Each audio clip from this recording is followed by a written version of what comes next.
Okay.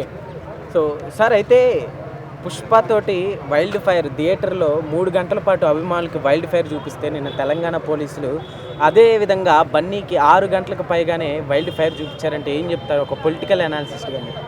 అంటే ఇది చట్టం ముందు అందరూ సమానమే. చట్టం ముందు సెలబ్రిటీలైనా సామాన్యులైనా చట్టం ముందు ఏదైతే జరిగిన సంఘటన ఉందో దానికి మనం అందరం కూడా కొంచెం బాధపడాల్సిన అవసరం ఉంటుంది. కాబట్టి చట్టం ముందు అందరూ సమానులే తప్ప ప్రభుత్వం ఏదో అల్లు అర్జున్ గారిని హింసించిందనో లేకపోతే అల్లు అర్జున్ గారిని టార్గెట్ చేసిందని మనం ఆ రకంగా ఆ కోణంలో మనం చూడకూడదు. చట్టం ముందు సమానులే కాబట్టి జరిగిన ఇన్సిడెంట్కి ప్రభుత్వం దాని మీద యాక్షన్ తీసుకుని దానికి బాధ్యులుగా వహించాల్సిన అవసరం పడిందనమాట. ఓకే. ఇందులో రాజకీయ కోణంగా ఏమన్నా తీసుకొని ఏమన్నా జరిగినాయి అంటే ఏం చెప్తారు? అంటే రాజకీయ కోణం ఉందో లేదనేది మనం ఖచ్చితంగా మనం చెప్పలేము. ఎందుకంటే రాజకీయ కోణం ఉందని జస్ట్ అపోహ మాత్రమే, కానీ దానికి పర్టికులర్గా ఒక బేస్ అంటూ లేదు.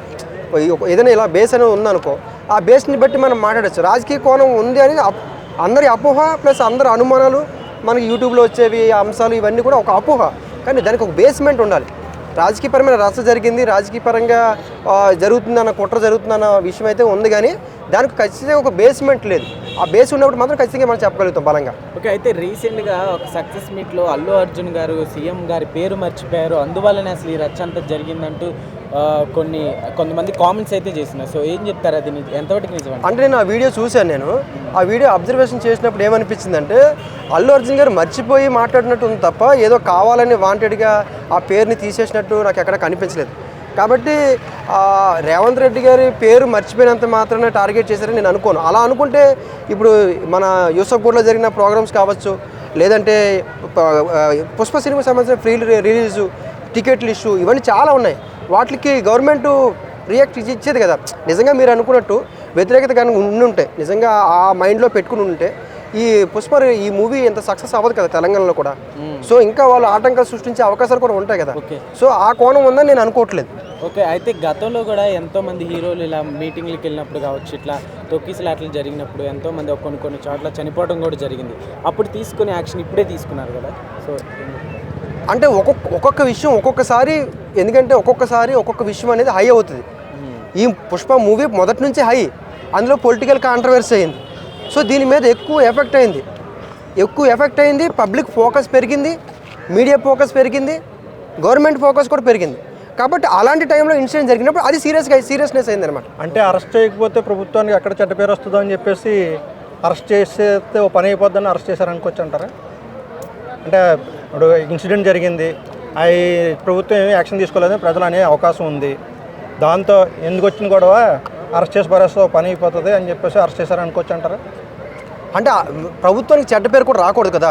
ఇప్పుడు పొరపాటు జరిగినప్పుడు చట్టం ముందు అందరూ సమానులే అనే భావన ప్రభుత్వం కూడా కల్పించాలి. సెలబ్రిటీలకు ఒక భావన, లేకపోతే సామాన్యులకు ఒక రకమైన ట్రీట్ చేస్తున్నారు అన్న భావన ప్రభుత్వం మీద ఉండకూడదు.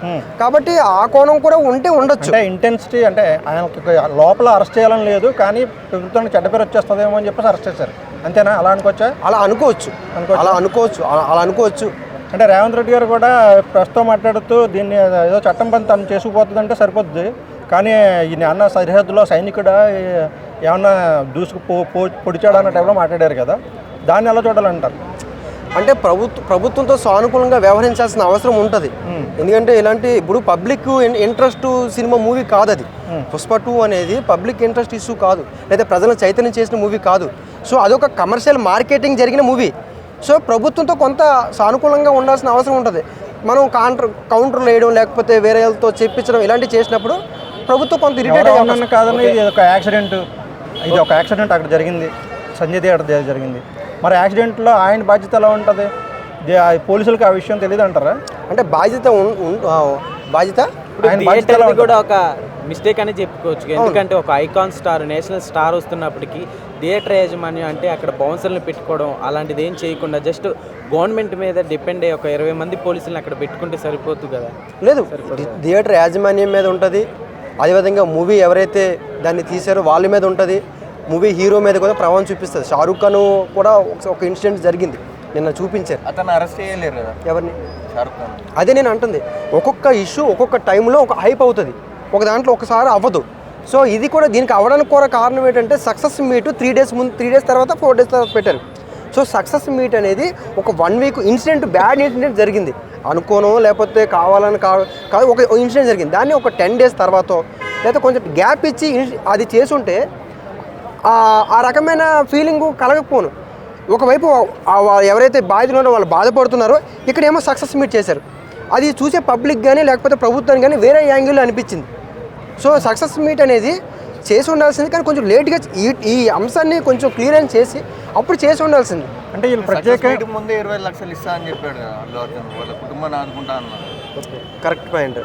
ఇక్కడ మీరు చూసే కోణం ఒకలాగా ఉంటుంది, జ్యుడిషియల్ చూసే కోణం ఒకలాగా ఉంటుంది, పోలీసులు చూసే కోణం ఒకటి ఉంటుంది.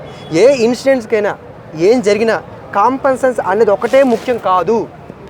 అంటే ప్రొసీజర్ ప్రకారం అయితే అంటే స్టేషన్కి పిలిపించడం గౌరవంగా, అంటే ఏదో నోటీసులు ఇవ్వడం ఇవన్నీ ఉంటాయి కదా, డైరెక్ట్గా అరెస్ట్ చేస్తారనుకోవచ్చా, లేకపోతే ఇవన్నీ జరిగినాయి అని మీరు అనుకుంటున్నారా? జరిగాయని నేను అనుకుంటాను, నేనైతే అనుకుంటాను. అంటే మనకి తెలియపోవచ్చు, మీడియాకి తెలియపోవచ్చు, కానీ ఇంటర్నల్గా జరిగి ఉందని నేను అనుకుంటాను. ఎందుకంటే స్టేషన్కి పిలిపిస్తారు కదా, అల్లు అర్జున్ వెళ్ళకపోవడం ఉంటుందా, పిలిపిస్తే వెళ్ళకుండా ఉంటాడు అంటే కొంతమందికి మినహాయింపులు ఉంటాయి. ఇప్పుడు కొంతమందికి మినహాయింపులు ఉంటాయి, ఎందుకంటే వీళ్ళు ఇక్కడే ఉండేవాళ్ళు, ఇక్కడే వ్యాపారం చేసేవాళ్ళు, ఇక్కడే నివాసం ఉండేవాళ్ళు, కొన్ని ఇండస్ట్రీస్కి ఉంటాయి. కొంతమంది సెలబ్రిటీలకి అవకాశం ఉంటుంది, ఎందుకంటే వాళ్ళు వెళ్ళిపోయే మనుషులు కాదు కాబట్టి వాళ్ళకి కొంత ఛాయిస్ ఉంటుంది. కాబట్టి వాళ్ళకి ఖచ్చితంగా స్టేషన్కి 10 సార్లు పిలవాలి అన్నట్టు ఏమి ఉండదు. లాయర్లు ఉంటారు కాబట్టి అడ్వకేట్ని పెట్టి మాట్లాడిపిస్తారు. అంటే ఈ ఇన్సిడెంట్ మొత్తం ఓల్డ్ ఇన్సిడెంట్లో ఆయన విడుదల చేయకపోవడం, బెయిల్ వచ్చినా సరే ఆయన నైట్ అంతా లోన్ ఉంచడం ఇవన్నీ చూస్తే అంటే ఎవరు తప్పులు కొంచెం ఎక్కువగా ఉన్నదని అనుకోవచ్చు అంటారు? అల్లు అర్జున్ గారు తప్పు ఉందనుకోవాలా, లేకపోతే మొదటి నుంచి యాక్సిడెంట్ జరిగిన దగ్గర నుంచి చూస్తే ఎవరు తప్పు ఎక్కువగా ఉందని అనుకోవచ్చు అంటారు? అది ఇది అనుకోకుండా జరిగిన ఒక సంఘటన, ఆ సంఘటనకి కాంపన్సెన్స్ ఇస్తామన్నది ఒకటే ముఖ్యం కాదు అంటున్నాను. కాంపన్సెన్స్ ఇచ్చేసాం కాబట్టి ఆ సమస్య క్లియర్ అయిపోయింది అన్నది ముఖ్యం కాదు. దానికి పశ్చాత్తాపం పడాల్సిన అవసరం ఉంటుంది. పశ్చాత్తాపం అనేది లేదు అన్న ఫీలింగ్ జనంలోకి బాగా వెళ్ళింది. ఓకే, ఫైనల్గా చనిపోయిన వాళ్ళని అయితే తీసుకురాలేము. సో ఫైనల్గా మీరేం చెప్తారు? అసలు ఇలాంటి ఇన్సిడెంట్లు జరగకుండా ఒక అనాలిసిస్ట్కి మీరేం చెప్తారు? అలానే సెలబ్రిటీలకు కావచ్చు, అక్కడికి వచ్చే అభిమానులకు కావచ్చు. మీరు క్వశ్చన్ అడిగారు ఏంటి, నైట్ వరకు ఉంచారని చెప్పి. యాక్చువల్గా మండే వరకు ఉంచుతారు, ఎందుకంటే ఫ్రైడే అరెస్ట్ చేసినప్పుడు సాటర్డే జ్యుడిషియల్ ఉండదు, సండే ఉండదు. కోర్టు చెప్పింది అది కాదు కదా, కోర్టు ధిక్కారం కూడా అయిందని అన్నారుగా. యాక్చువల్గా ఒక్క రోజు కూడా ఆయన జైల్లో ఉండడానికి అవకాశం లేదు, వెంటనే ఆయన విడుదల చేయాలని చెప్పేసి కోర్టు ఉత్తర్వులు ఇచ్చింది. మరి ఆయన విడుదల చేయలేదు కదా, నైటే విడుదల చేసేయాలి. మరి నేను విడుదల పత్రాలు ఎందుకు వెళ్ళదు అంటే ఆర్డర్ కాపీస్ టైంలోనే వెళ్ళినాయని చెప్పేసి కూడా లాయర్ చెప్తున్నాడు. అయినా సరే ఆయన విడుదల చేయలేదు. అంటే ఇందులో ఏమి దాగిలేదంటారా? ఏ విషయాన్ని జడ్జిమెంట్ కాపీ ఇచ్చేటప్పుడు డేట్ టు టైం ఉంటుంది. అవును. సో ఆ జడ్జిమెంట్ కాపీ మీ దగ్గర మా దగ్గర లేదు. సో అది డిలే అయిందా లేకపోతే డిలే అవ్వలేదని చెప్పేసి లాయరే చెప్తున్నాడు కదా. డిలే అవ్వలేనప్పుడు మళ్ళీ జైలు నుంచి బయటకు తీసుకొచ్చేటప్పుడు కొన్ని ప్రొసీడింగ్స్ ఉంటాయి. ఆ ప్రొసీడింగ్స్లో ఏమైనా లేట్ అయిందా లేదనేది మనకు ఖచ్చితంగా మనం అంచనా వేయలేము. ఫైనల్గా కూడా చెప్పండి, ఇలాంటి విషయం ఒకటి మోహన్ బాబు గారు కూడా అటెంప్ట్ మర్డర్ కేసు ఉంది, ఆయన పరారులో ఉన్నాడు అంటున్నారు. నిజంగా ఆయన పరారులో ఉన్నాడు అనుకుంటున్నారా, లేకపోతే ఇదంతా మీడియా పుకార్లు అనుకోవాలని? అంటే పరారులో ఉన్నారా లేదా, ఎందుకంటే గతంలో ఒకసారి ఒక ఇష్యూ జరిగినప్పుడు బీసీ సంఘాలు గొడవ చేసాయి. అప్పుడు పరారైన విషయం వెళ్ళిపోయారు, తిరుపతి వెళ్ళిపోయారు అనేది అప్పుడు నిజమైంది. సో ఉన్నారా లేదా మనకు తెలియదు, కానీ మోహన్ బాబు ఇన్సిడెంట్ కూడా సరే బాధాకరమైన ఇన్సిడెంట్. ఇప్పుడు మీడియా వాళ్ళు వచ్చారు, కనీసం కొంచెం బయటికి వెళ్ళండి, లేకపోతే బయటికి నెట్టేయడం, లేకపోతే బయటికి పంపించడం చేయండి. అంత మైక్ తీసుకొని అంత గట్టిగా కొట్టే అంత స్థాయి కరెక్ట్ కాదని నాకు అనిపించింది. ఆయన తప్పు చేసాడానికి వచ్చారంటారా? ఆయన తప్పు చేశాడంటారా? ఇందులో ఆయన పూర్తిగా మిస్టేక్ ఉందా? అంటే యాక్సిడెంట్గా జరిగిందా కావాలని జరిగిందా అని పక్కన పెడితే బాధితులైతే మీడియా వాళ్ళు బాధితులు అయ్యారు. సో దాన్ని మనం పూరించలేదు కాబట్టి కొంచెం పేషెన్సీతో ఉండాల్సింది అంటున్నాను. అంత పెద్ద పేషెన్సీ ఉండాలి కదా, యాక్చువల్గా ఇప్పుడు మనలాంటి వాళ్ళకి పేషెన్సీ ఉంది. ఏదైనా ఇన్సిడెంట్ జరిగిందా మనకి పేషెన్స్ ఉంది, అంత అనుభవం ఉంది, అంత ఎక్స్పీరియన్స్ ఉంది, నాలెడ్జ్ ఉంది, అన్ని మూవీస్ చేశారు, కొంచెం ఇంకొంచెం ఎక్కువ పేషెన్సీతో ఉండాలి ఆయన. సో అది